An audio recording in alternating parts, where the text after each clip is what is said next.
Report Saeed Asghar Ali Shah मोहल्ला चाचड़ में गुज़िश्ता 8 दिनों से सीवरेज के नाकिस निज़ाम की वजह से गटर का पानी सड़कों पर बह रहा है, जिसने आवाम की ज़िंदगी अजीरन बना दी है।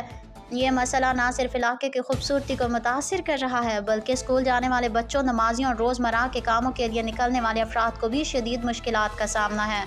गटर के पानी की वजह से सड़कें न सिर्फ नाकाबिले अबूर हो चुकी हैं, बल्कि बदबू और गंदगी की वजह से मुख्तलिफ बीमारियां फैलने का खदशा भी बढ़ गया है। इलाके के रिहायशियों का कहना है उन्होंने मुतअद्दिद बार मुतल्लिका हुकाम को इस मसले से आगाह किया, लेकिन ताहाल कोई अमली इक़दामात नहीं किए गए। एहलियान मोहल्ला हुकूमत और बल्दियाती इदारों से पुरजोर मुतालबा करते हैं कि इस मसले को फौरी तौर पर हल किया जाए, ताकि आवाम को इस अज़ियतनाक सूरत हाल से निजात मिल सके और उनकी रोज़मर्रा ज़िंदगी बहाल हो सके।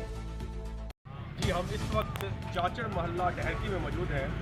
यहाँ पर सीवरेज का जो पानी है गुज़िश्ता 7 से 8 दिन के अंदर जो है ना, ये पानी यहाँ पर ठहरा हुआ है और टाउन कमेटी जो इंतज़ामिया है वो बिल्कुल ही खामोश है। तो हम टाउन कमेटी और इंतज़ामिया से अपील करते हैं और ये मुतालबा है कि यहाँ से जल्द पानी ख़त्म करवाया जाए, ताकि आमद-ओ-रफ़्त में कोई